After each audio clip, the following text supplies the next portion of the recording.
Hello everyone, my name is Gus. Hi, I'm Woody. And today we have actually 3 videos, back to back to back. Okay, cool. And these videos are in response to one comment that we get once in a while. We get, you know, like on the videos that we've done from like people that are not cave certified going into caves, we get people like, well, at least they should have the right equipment. Well, the videos today are from people that they don't seem to be cave certified. I don't know them personally. They kind of have the right equipment, but I want you to comment on the technique. You see, I already have a problem when you use the word kind of, and I know you would agree with me, right? There's no kind of in cave diving, and it's not about being an elitist. It's about that if you kind of have something going on with cave diving, then you're kind of going to die. I know it sounds, people are going to get criticized, but it's just like, I don't know how many times we can say you have to do this right. Nice hat, by the way. Oh, thanks. Hey, this one I just got in our merch store, shopdivetalk.com. Nice. I told Effie, dude, you're not designing any like good looking hats for me. So he made a psychedelic pink Dive Talk hat. So I'm pretty happy with it. That's cool. So yeah, and this is also a video for those who like are instructors, like open water instructors, super comfortable in the water. They're like, look, if I just don't do cave diving because I don't have the right gear. What if I had the right gear? Well, let's find out. Well, and before you start it, when I took my cave diving cert with Brian Peacock, what was it, 2019? I don't know how many open water dives I had, but upwards of 6,000 to 7,000. I was super comfortable in the water. And he looked at me and he's like, you're terrible. And we have a lot of work to do. And there was a couple of times where he was like, you're out. Yeah. Do it over. It's irrelevant for cave diving. All right, so let's see what we got. Let's see what we got. All right. I hope I don't sound like a jerk. I just trying to be honest about what it takes, man. So there's no audio. Stay safe. No audio on these. They just had music behind the scenes, so we can talk over the videos. Okay. So less pausing, more talking. All right, so this is a Manatee Spring, which you've been there. A couple months ago in April, there's the Manatees. Pretty awesome. I just did that. We haven't done a video on it.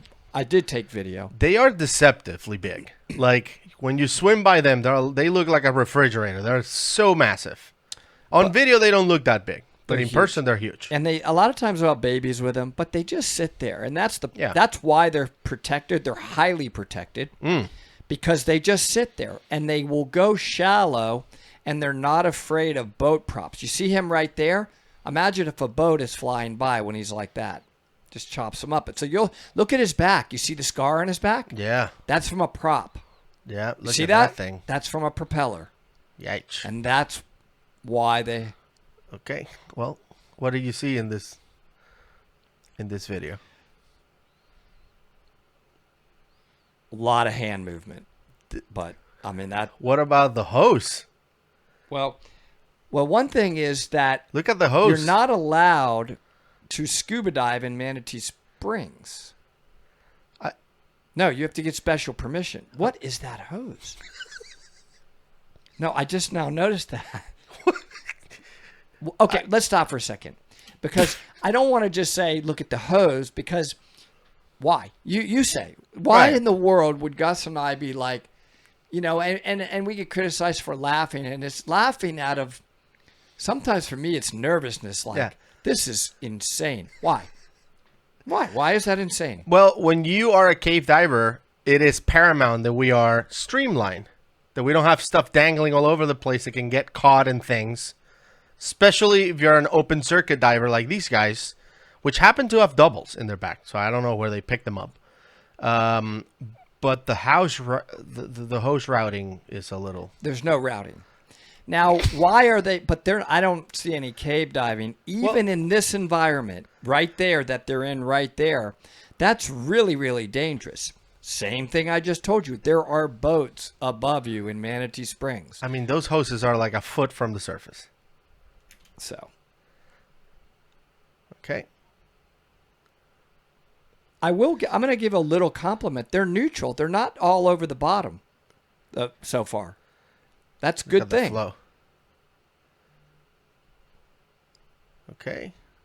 That's that duckweed. Duckweed, boy, it gets everywhere, guys. Yeah. It's in all your gear. Oh, well, just when I said they're not going into a cave. Yeah. Is he in doubles? Yep.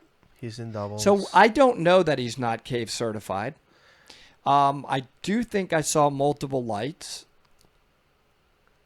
but it doesn't look like they're cave certified from the hand movement. Antenna. Can we talk about that a second? Let's just my keyboard's not working for some reason. Oh. Battery's dead. Oh. So can you pause it for a second? Why?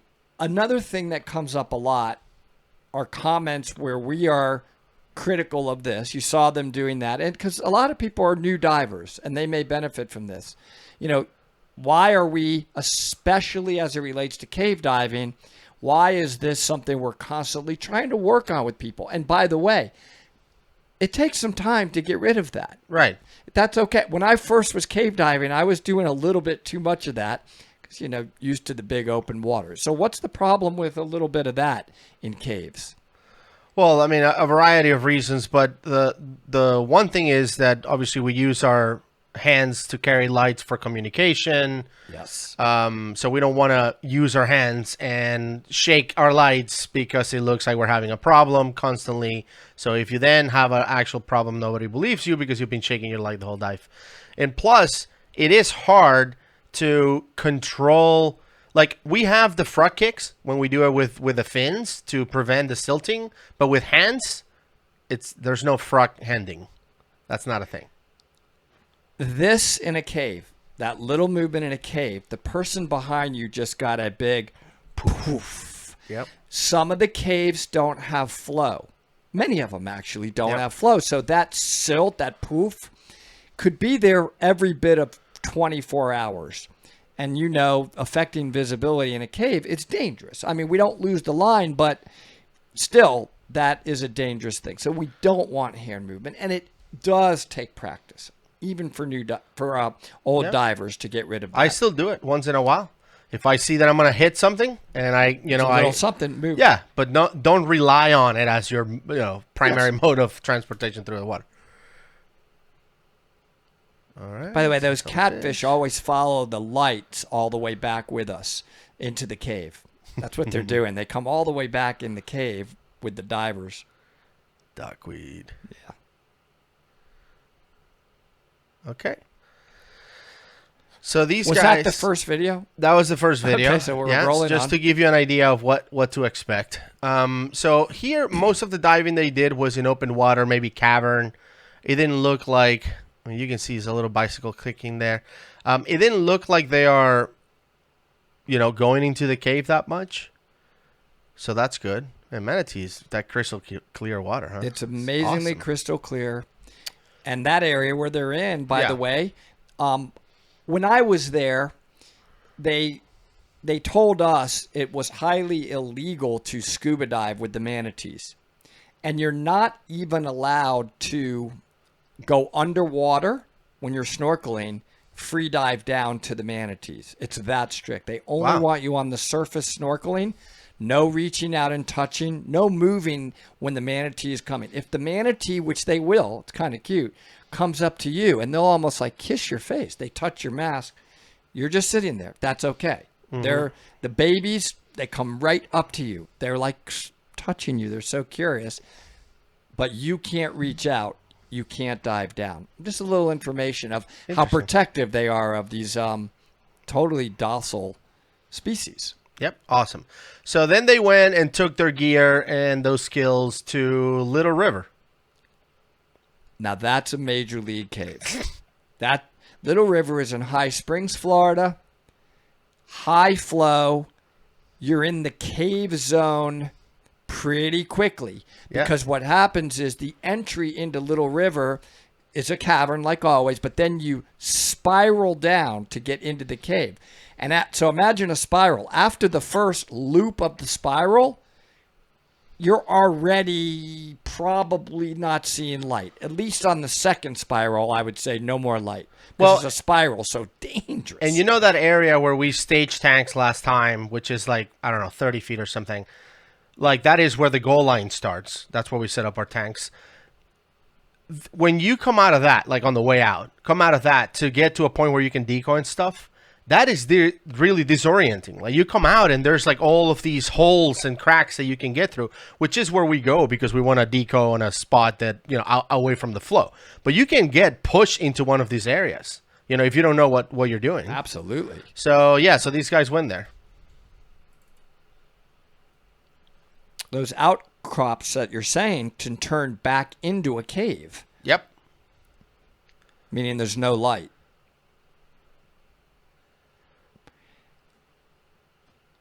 That's the tree. Yep, there's that tree that, you know, sometimes you'll tie off to or hold on to. Yep. There's high flow in this cave. Like, it's blowing you out. So this right here is already the goal line, right? So they are already in the cave. I mean, it's a goal line. You can clearly see it's the goal line. Absolutely. So these guys are way down there. They passed the cavern, Correct. The sign, the warning sign.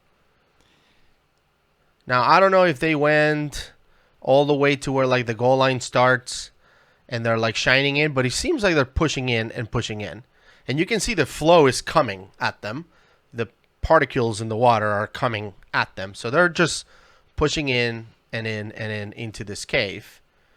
One reaction I'm having is how badly I want to be there right now. But Gus, I'm not quite where you are, and I think this is where you are. I don't know. From their form, it doesn't appear that they're cave divers, but I don't want to make an assumption. I don't know for sure because I can't see all their gear. They did have doubles. So on the third video, we will see more of their technique, so you can make a better call on that. But to me, if they were cave divers, they would be pushing in. I think you're not gonna be sitting here just filming in like, oh my god, look how dark is the cave back there. You would just be going in, mainly because Little River is a deep cave. Like, the cave, the average depth is 100 feet or 30 meters. So you're not gonna just go down there and just sit there if you're an open circuit. Like, if you have doubles, your time is running quick. Like, you want to get down to the cave and go into the cave as quick as possible, or else you're not going to see anything. No, they're not. Never mind. I don't think he's a cave diver because he's pulling. It looked like in this. I don't think there's a lot of flow in this. Well, there is. There's a lot of flow. Yeah. So he's pulling isn't out of the question then, because there are some areas in Little River at the beginning where you need to pull. Yeah.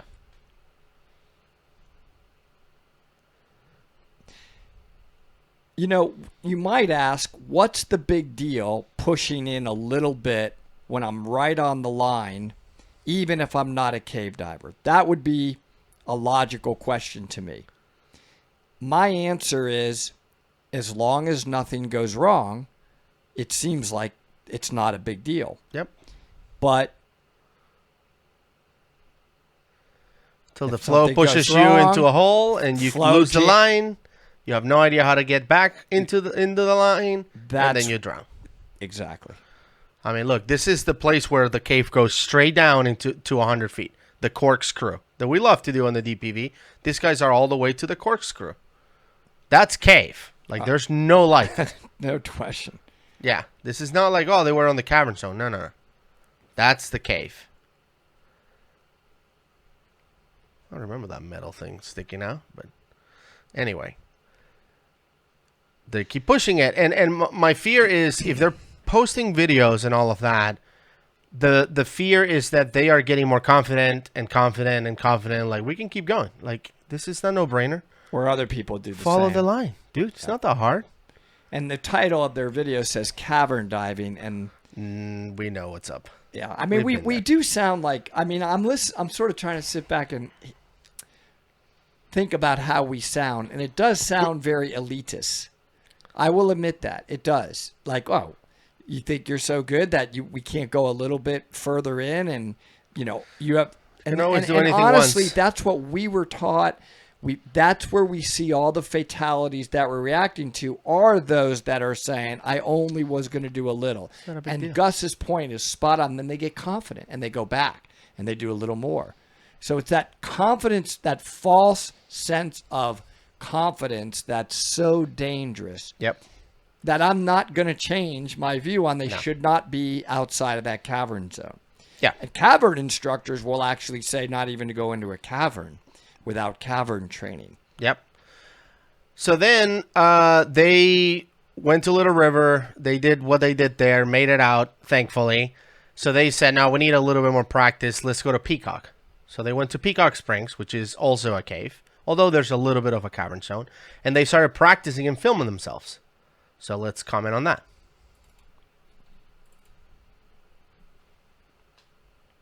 Now, this has very little flow.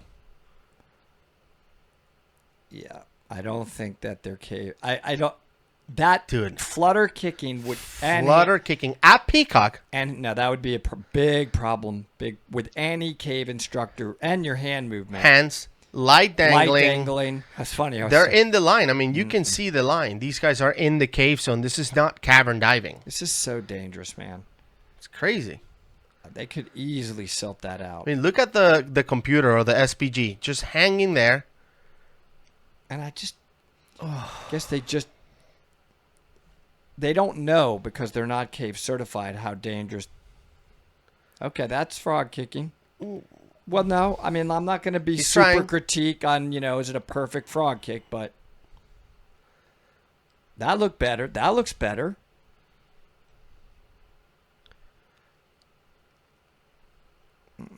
Yeah, if you're not cave certified, man. Where's the line? This is really dangerous. Look at that hose. Dude. Oh, man, that's so dangerous. What is going on? Wow. So, guys, you can't do this. You can't do what you're seeing right there. You just can't. That's it. I mean, it's just... Look at the hand. Propulsion. He could be No caught finning. extremely... Look. Yeah, I know it seems harmless, but you cave instructors out there that are seeing this, come on, what would you do? What would you do if you saw that? Look at the SPG hanging. If this was on me, one of my cave instructors, you saw me doing this, what would you do? What would you do to me, Ed, Brian, Marissa? You're done. What would you do to me? I mean, I'm not a cave instructor. Doug Ebersol, what would you do? If you saw me going in there like this, not cave certified. Dude, look at that long hose just floating. Look, I got to pause it here because you can see the long hose is humongous up here, just floating. The cable for the canister light totally dangling. The SPG dangling. I mean, this guy, it's like all over the place. It's like an explosion of gear in all directions. No streamlining whatsoever. Zero. So we're not going to hold back. We're not holding back. I mean, we're just going to give it to you how it is, man. This is just flat out dangerous.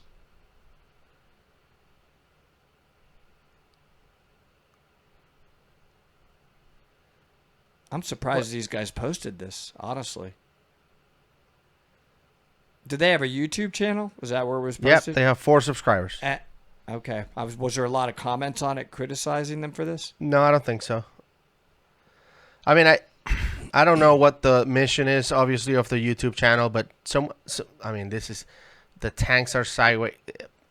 I don't know what their mission is with the YouTube channel. Well, somebody sent me these videos, and they're like, "You guys should talk about this because this is the dangerous thing." And you can tell, like, this rig is old. Like, I feel like they bought this thing used from someone or somewhere, and they're like, "Okay, we got doubles. Let's just go into a cave.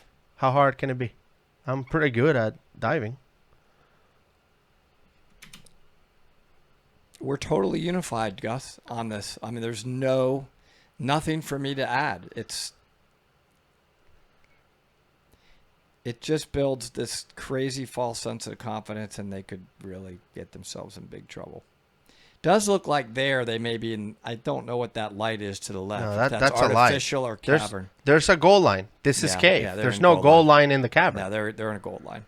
So, what Gus is saying is that's once you're at this stage of the line itself, that's why they put the line in, so non-cave divers don't just immediately follow from the surface all the way in. You have to tie off at the surface to connect to this gold line. That's the standard procedures. You set up a line on that goes all the way to the surface. You bring that line down to connect to the gold line, which is in the cave. Right. Gold line is cave zone. These guys are in the cave. Flutter kicking and gear dangling all over the place.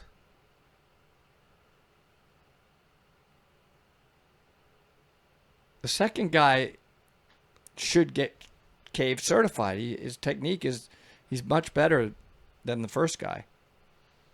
And I don't think he has the same gear dangling all over. But it's kind of just a repeating now on this stuff. Yeah. It's a big difference between cave divers and non-cave divers that just happen to have some of the gear the cave divers use. Well, imagine we don't know if they have 3 lights, for example. No. So if their lights broke, both of them, do you think they have a lost line procedure? I don't. Do you see reels on them? Backup reels? Nope. Cookies, arrows? No. Wet note? We don't know. I mean, made it out. Yep. Killed it. And, and he would, whoever this is, if we talked to him, he probably would get upset at us. Yeah. Right? They probably would be like, who are you to tell me? But luckily we have this channel to tell the world just how, dangerous it is to do stuff that you're not trained to do as it relates to cave diving. Yeah, I mean, if they're not cave certified, they shouldn't even be there. Like, this is when you walk into Peacock 1, which is the entrance where they're in, and Woody and I have been there dozens of times. What happens is you get a sign that says open water divers are not allowed to dive in Peacock 1. You can't do it. There's another entrance called Orange Grove, which we've featured in this channel before. Like this video I'm going to link up here from Jake, who claimed he found Orange Grove. And this entry right here is reserved for cave divers and cavern divers that are certified, but no open water divers. I don't know. I highly doubt these guys are certified. And if they are, I would love to hear who the instructor was. It says March. It was an ad. This is new, by the way. Yeah, this is from this year. All the videos that we watch are from this year. So, do you guys, whoever you are, watch Dive Talk and all the deaths that have occurred due to mostly non-cave divers venturing into caves? So, sorry. I mean, I beat us up, but man, it's a no. I'm not changing one bit of how I'm reacting on this video. Yep. And, afraid of coming out as elitist and all of that. Whatever. But you guys have been watching this channel for a while. You make your own conclusions. Just watch the videos and you figure out what you think is right or wrong with these videos. And I know we will get comments like, what do you care? What do you care if these guys get caught up and die in there? Oh, we care. We've answered this question many, many times. But please. It very well can be the end of cave diving in Florida if these kind of things continue to happen. Yep. We are self-regulated, and the state is like, then regulate. Like, really enforce your training. And it's so easy. Just get trained. There'll be massive public outcry if these kind of guys, go in and continue to die. Kids could be lured in. I mean, there's so many reasons why we care. And by the way, neither Woody nor I are cave diving instructors. This is not about us being like, you should train with us.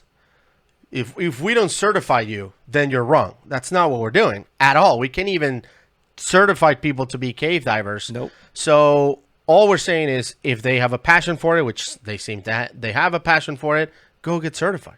Pick any instructor. Doesn't have to be connected to Dive Talk whatsoever. Get certified and go do it safely. Perfectly said. That's it. There are other examples in this channel of this kind of behavior, and I'm going to leave it right here. You guys can enjoy that one. Bye, everyone.